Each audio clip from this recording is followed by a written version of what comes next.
Anecdotario con Luis Alberto Fernández García.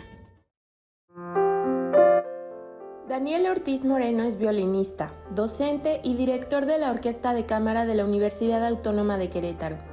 Ha dedicado más de 4 décadas a la música.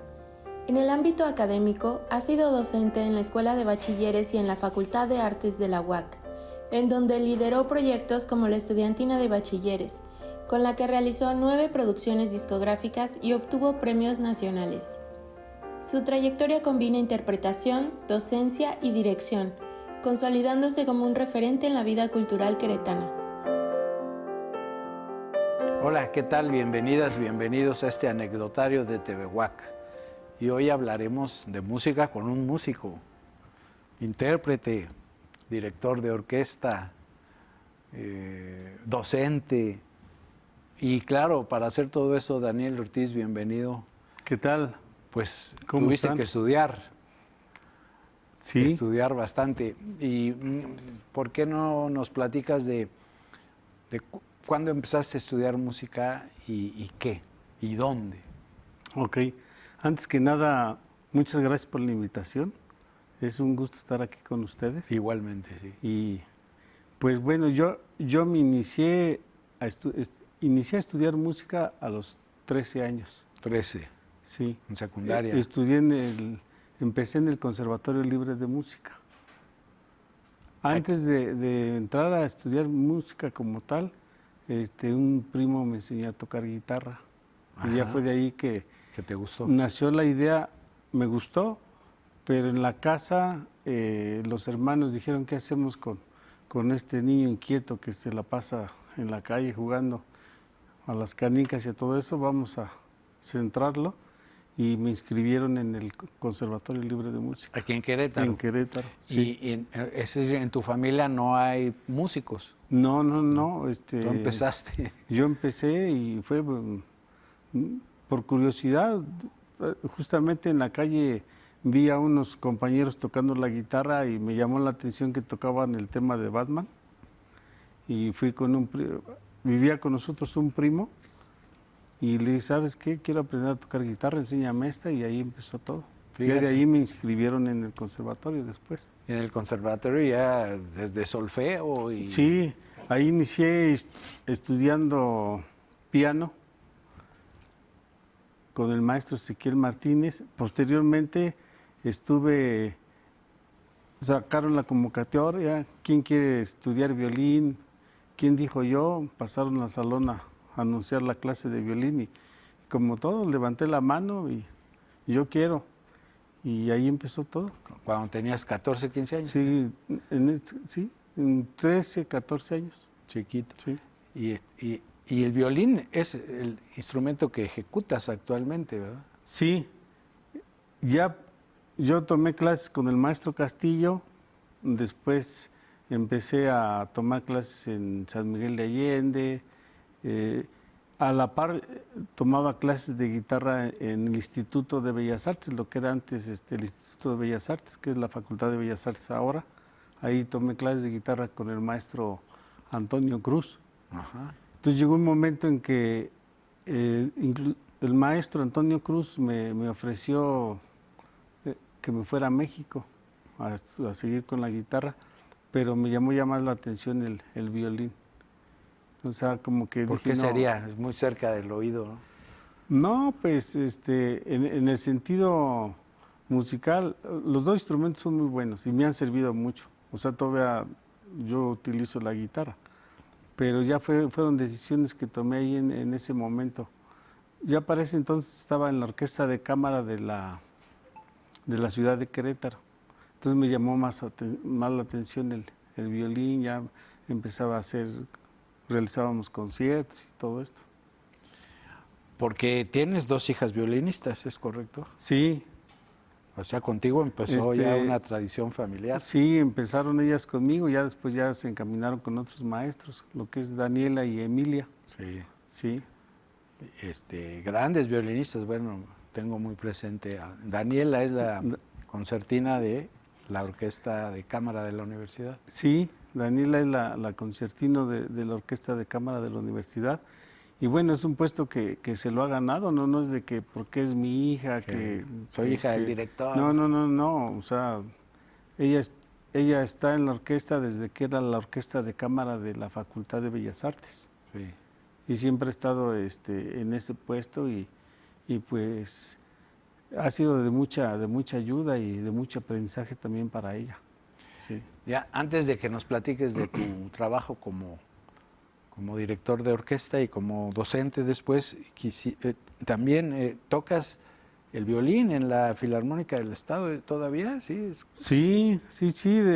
Bueno, yo soy de los fundadores ahí de la Orquesta de Cámara. Estuvimos en el mes de abril de 1992, exactamente. 92. Sí, en el concierto inaugural con la Filarmónica de Querétaro. Desde entonces. Desde entonces hemos estado ahí, sí. ¿Y qué tal? A ver, platícanos. Sí, porque has pasado por, no sé, 4 directores o algo así, 3, sí. 4. Yo entré a la orquesta, curiosamente, cuando entré a la orquesta, el maestro Cárdenas, antes de que se fundara la orquesta aquí, estaba en los trámites de la orquesta y nos lo encontramos casualmente en un restaurante conocido. Y ahí fue que nos comentó de la orquesta, nos ofreció por qué no se integran a la orquesta, vayan y audicionen ahora que se venga a Querétaro. Ah. Entonces, en aquel entonces era la orquesta del Bajío, Sí, que es la sí, Filarmónica sí. del Bajío. Se vino a Querétaro un abril del 92, ¿sí? Los primeros días, 5 o 6 de abril, inició los ensayos un lunes y yo el martes ya estaba, bueno, yo audicioné el lunes y el martes ya estaba en la orquesta. ¿Y desde entonces? Y desde entonces ahí estamos. Y bueno, ha pasado por un proceso de diferentes. El maestro pasó a retirarse y después entró el maestro Chuy Medina y ya después el maestro Guadalupe Flores. Que duró bastante. Sí, y actualmente el maestro Cadín. Sí. Sí. ¿Y cómo es para un músico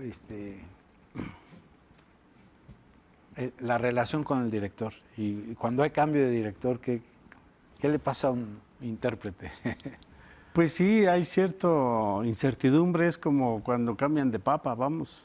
Sí. O sea, llega el nuevo director y estas son las reglas. A ver qué trae. A ver qué trae todo esto y a ponerse a estudiar y a trabajar.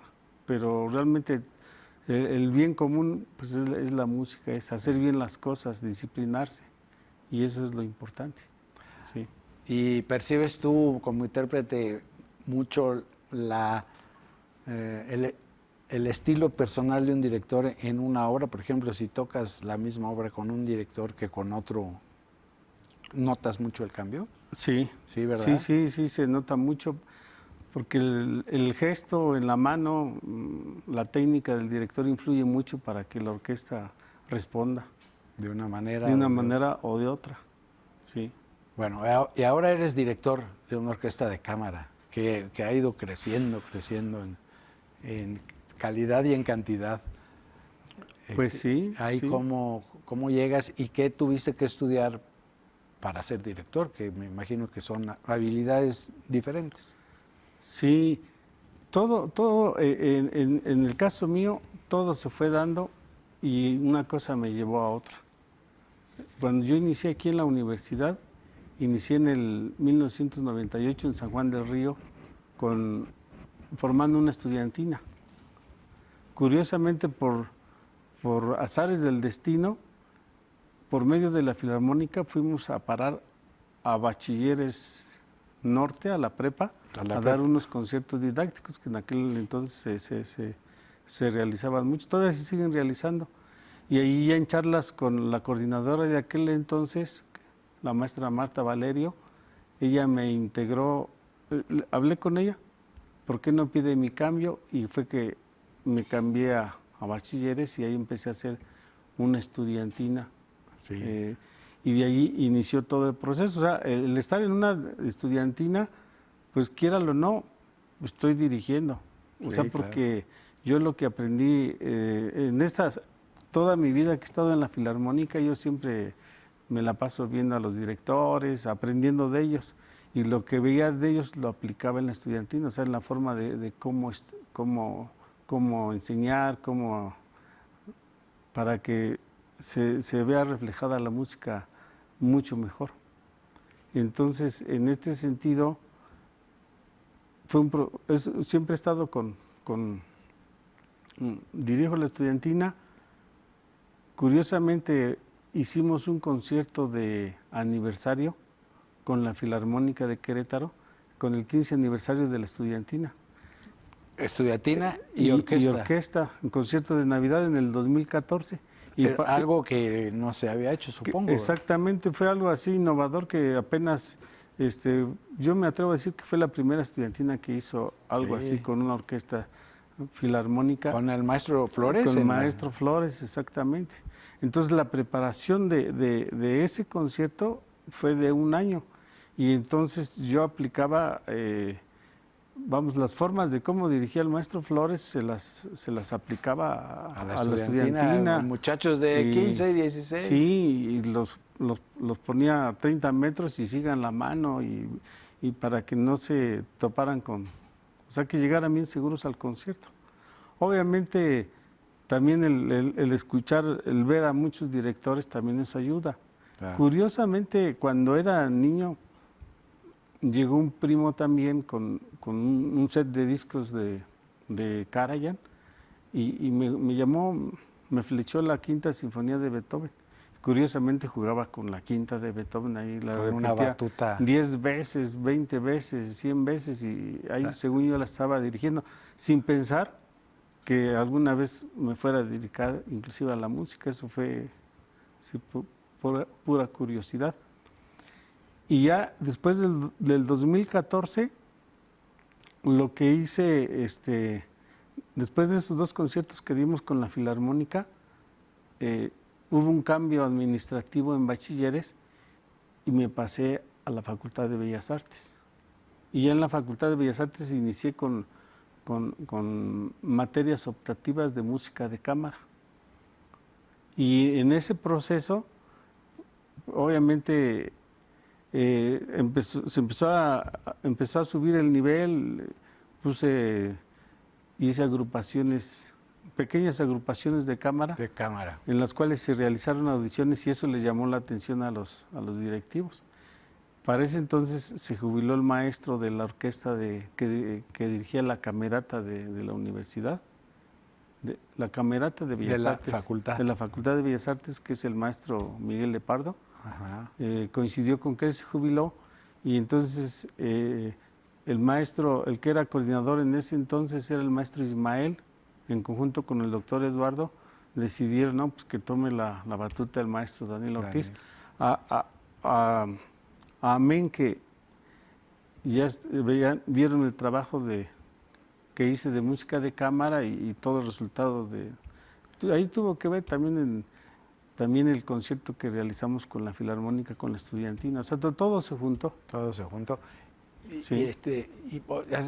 Empezaste como docente de una optativa que es música de cámara, sí. y ahí ponías a tocar a los estudiantes. Sí, ahí los ponía a tocar y ya después me nombraron director de la camerata y entonces ya tomé más en serio la dirección y empecé a tomar cursos de dirección. De orquesta.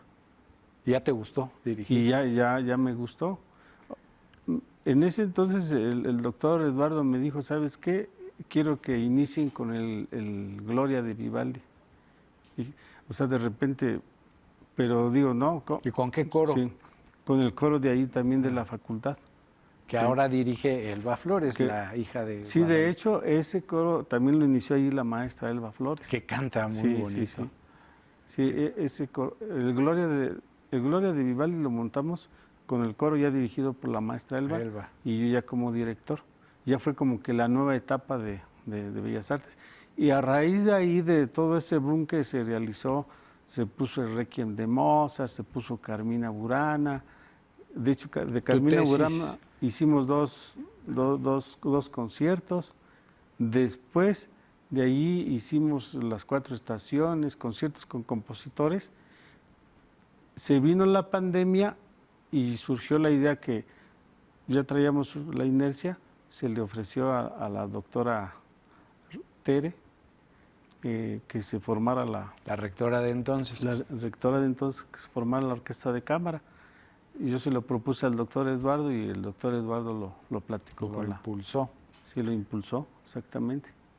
Y ahora, ¿cuántos integrantes tiene la orquesta de cámara de la universidad? Son 20 músicos, Ya. 21, porque ya también integramos un percusionista. Ah, Sí. o sea, ¿son cuerdas sobre todo? Sí, son pura cuerda. Pura cuerda. Integramos una pianista. Sí, Una pianista y acompañante, un sí. percusionista. Sí. Y va Para a seguir cuando se creciendo, ofrezca. supongo. Pues ahorita ya se quedó en de cámara. Más adelante se va a buscar el apoyo para que sí. Sí. Es que las nóminas Exactamente, de las sí, sí, orquestas, sí. pues sí. Sí tiene que ver con la economía. Pero ahorita por el momento es orquesta de cámara y en este caso cuando se requiere de músicos, de que sea la obra más grande de acuerdo al repertorio, que se requieran alientos y todo esto, se recurre a músicos extras. Sí, solo Sí. contratados para un Sí, concierto. para un concierto. Sí. Y del repertorio de la orquesta o de lo que tú has dirigido ya con esta orquesta de cámara, ¿qué te ha gustado más? Pues una vez hicimos la sinfonía número 3 de Beethoven y fue maravillosa. O sea, todos los conciertos se les pone el mismo empeño, pero tocar la serenata de Tchaikovsky para cuerdas es una maravilla. O sea, sí, es de los momentos sublimes, vamos a decirlo. Para un director. Sí. Que luego lo vuelves a escuchar en las grabaciones, me imagino, ¿no? Lo vuelves a escuchar porque de director pues estás con Sí. el estrés de dirigir. Sí, sí, sí. No, bueno, no, uno no se debe de estresar. No, Porque, tranquilo. o sea, debe estar relajado, pero sí bien concentrado. Sí, porque si no, entonces ya cambia el pulso de la mano y ya se vino todo. Sí, sí, sí. Se desorientan. Se desorientan, sí. Mira, Sí, cosas sí, que sí. el público no observamos porque nos dedicamos a escuchar nada más. Sí, no, uno tiene que estar bien concentrado en su papel, sí, relajado, pero concentrado y no tenso, porque se tensa uno, se empieza a poner nervioso, entonces cambia el pulso, cambia la mano y empieza a realizar indicaciones que no están escritas y eso hace que el músico se equivoque. Fíjate. Sí, Ahora que vuelva a ir me voy a fijar sí, sí, no, sí, sí, es importante. en la mano del director. Sí. Una pregunta, Daniel. Como tú empezaste en la música un tanto por casualidad a los 13 años y de ahí pues toda tu vida como músico es tu carrera.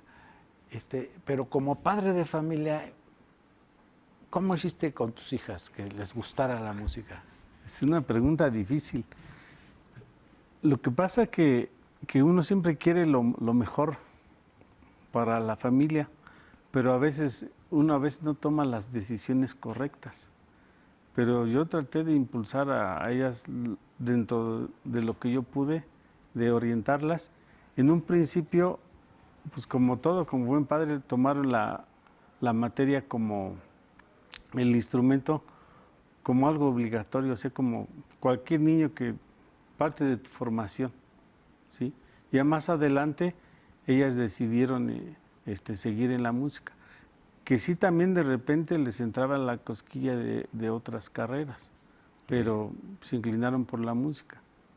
Esa Sí. suerte tuviste. Esa, Te lo sí. preguntaba porque me parece que en la formación básica de México, si nos comparamos con otros países, sobre todo de Europa, pues la música está medio ausente, ¿no? A veces ponen bandas de guerra o la flautita de plástico, pero falta una formación musical, ¿no? Sí, de hecho la tradición en México es que cada casa tenga una guitarra y lo que en Europa en cada casa hay un violín o un piano. Entonces esa es la diferencia. Pero aquí, bueno, yo al principio con mis hijas, pues sí, casi que las obligué. Ya Sí, después ya. ya fue de decisión de ellas, ¿verdad? Pero ahí siguen, ahí va. No, claro. Sí. Ya es su profesión y lo hacen muy bien. Sí recuerdo que Luis González de Alba, un gran divulgador científico que ya ha desaparecido, en algún artículo que escribe, dice que se compra unas partituras cuando no había internet. Las consigue en Nueva York, y no me acuerdo de qué, de Brahms, no sé qué, y se sienta al piano a tocar muy a gusto y estoy muy feliz interpretando él solito. Y entonces dice, gracias abuela, que cuando yo llegaba todo sudado de jugar béisbol me obligabas a sentarme al piano, ahora te lo agradezco. Entonces era obligado, ahora te lo agradezco. Sí. Y eso pasa. Y sí, uno percibe que hay un déficit de educación musical, Sí. Artística.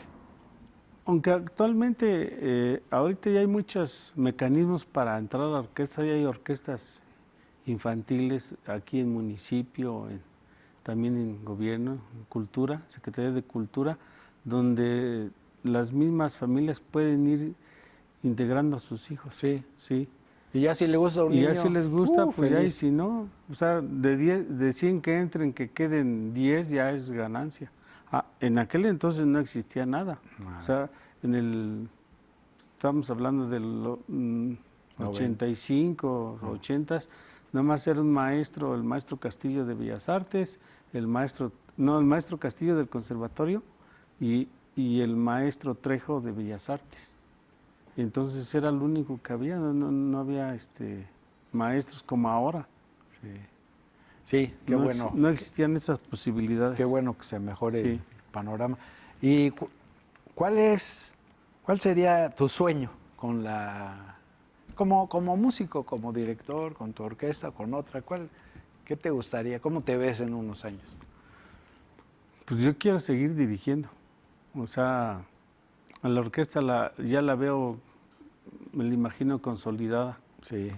Y ha ido madurando sí, muchísimo. Sí, ha ido mejorando mucho. De hecho, escuchamos el Requiem de Mozart, que se interpretó ahorita en meses pasados por el aniversario de los 400 años del humanismo en sí, Querétaro, claro, de la educación humanista. Educación humanista. Ah, correcto. Y fue un concierto maravilloso. O sea, y que han transmitido la grabación en TV Huac y creo que la van a sí. volver a programar. Sí. Exactamente. Y les fue muy bien.